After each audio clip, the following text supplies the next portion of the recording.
स्वतंत्रता दिवस पर बोलते हुए योग गुरु स्वामी रामदेव कहते हैं, चिकित्सा स्वतंत्रता का सपना आज भी एक बड़ा सपना है, क्योंकि एलोपैथी की जहरीली दवाइयों के सेवन से हर साल करोड़ों लोग मर रहे हैं। वे आगे कहते हैं, सोशल मीडिया के जरिए एक बहुत बड़ा वैचारिक युद्ध चल रहा है। इससे भारत के बच्चे और युवा बर्बाद हो रहे हैं। इससे लोगों में वासना की भावना पैदा हो रही है। बलात्कार और सामूहिक बलात्कार की घटनाएं हो रही हैं। इसका एक कारण यह भी है कि हम योग से दूर होते जा रहे हैं। पूरे देश में तांडव हो रहा है। भारत साधुओं का देश है और जब हम यहाँ सामूहिक बलात्कार जैसी घटनाएं देखते हैं तो हम हिल जाते हैं। इसलिए 78वें स्वतंत्रता दिवस के अवसर पर पतंजलि ने संकल्प लिया है कि हम राजनीतिक, शैक्षिक, चिकित्सा, आर्थिक, वैचारिक और सांस्कृतिक स्वतंत्रता के साथ साथ इस देश को बीमारियों, नशे और वासना से भी मुक्ति दिलाएंगे। आज 78वें स्वतंत्रता दिवस, स्वाधीनता दिवस को देश मना रहा है।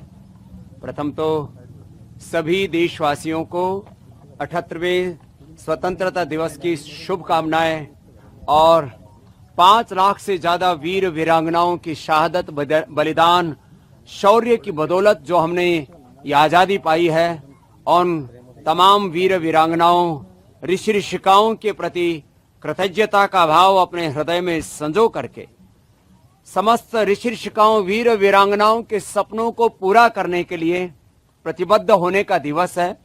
और हमारी प्रतिबद्धता है कि हम राजनीतिक आजादी के साथ साथ इस देश में आर्थिक आजादी के लिए एक बड़ी क्रांति कर रहे हैं और करेंगे, क्योंकि पूरी दुनिया की संपत्ति पर, संसाधनों पर, वैभव ऐश्वर्य पर 1% से भी कम लोगों का एकाधिकार है। उन्होंने, उन साम्राज्यवादी ताकतों ने अपने क्रूर पाशों में पूरी दुनिया की सारी संपत्ति को एक तरह से रौंद रखा है, उन्होंने अपने हाथों में जकड़ रखा है। तो इस देश को आर्थिक आजादी मिले। ईस्ट इंडिया कंपनी से लेकर के ब्रिटिशर्स ने 1000 लाख करोड़ रुपए की इस देश में लूट की। अभी भी लाखों करोड़ की अर्थव्यवस्था पर भारत के शेयर मार्केट से लेकर के, भारत के एफएमसीजी सेक्टर से लेकर के ऑटोमोबाइल, मोबाइल, एग्रीकल्चर इंडस्ट्री में एमएनसीज का बहुत बड़ा आधिपत्य है।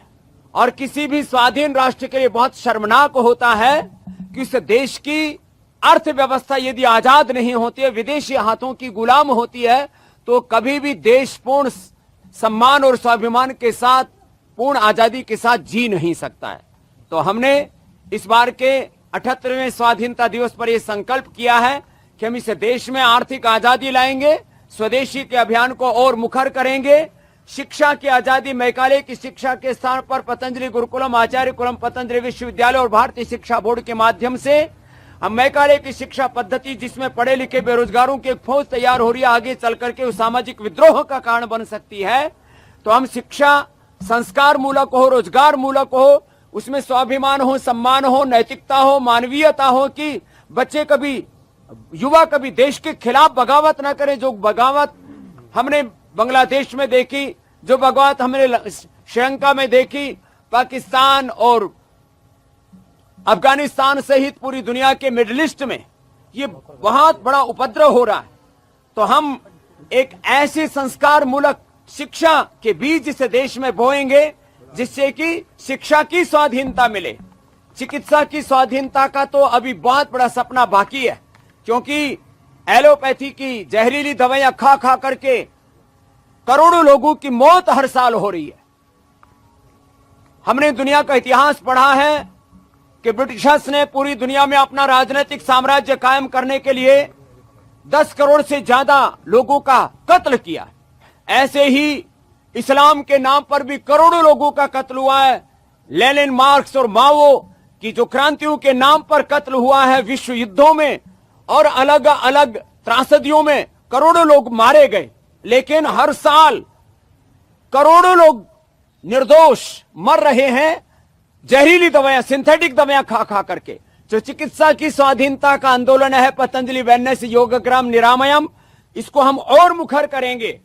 एक तरफ आर्थिक आजादी, दूसरी तरफ शिक्षा और चिकित्सा की आजादी, तीसरी तरफ सांस्कृतिक और वैचारिक आजादी, और रोगों से, नशा से, वासना से इस देश को आजादी दिलाने के लिए, क्योंकि जिस तरह से सोशल मीडिया के माध्यम से एक बहुत बड़ा वैचारिक युद्ध चल रहा है, उसमें भारत के बच्चे और जवान बर्बाद हो रहे हैं। इस तरह से लोगों के दिली दिमागों में वासनाओं की आग भड़क रही है। आए दिन दुराचार, अनाचार, व्यभिचार, गैंगरेप की घटनाएं हो रही हैं। इसका एक कारण है हम योग विमुखिया तो हो गए और कर दिए गए, और पूरे देश में तांडव हो रहा है। भारत भूमि जो ऋषियों की भूमि है, वहां पर जब हम गैंगरेप जैसी घटनाओं को देखते हैं तो हृदय कांप उठता है। तो पतंजलि का ये संकल्प है, हमने इस बार इस 78वें आजादी के स्वाधीनता के दिवस पर यह संकल्प लिया है कि हम इस देश में राजनीतिक आजादी के साथ साथ ये शिक्षा की, चिकित्सा की, आर्थिक आजादी और वैचारिक सांस्कृतिक आजादी के साथ रोग और नशा वासनाओं से इस देश को आजादी दिला करके 5 प्रकार की इस आजादी के अभियान को हम मुखर रूप से पूरे देश में बढ़ाएंगे और इस भारत को स्वस्थ, समृद्ध, संस्कारवान और परम वैभवशाली बनाने के लिए एक बड़ी भूमिका पतंजलि की ओर से निभाएंगे। और ये निभाई है पिछले 30-35 वर्षों में पतंजलि अपनी भूमिका। हम 50 वर्षों से इस योग और कर्मयोग के पथ पर चल रहे हैं।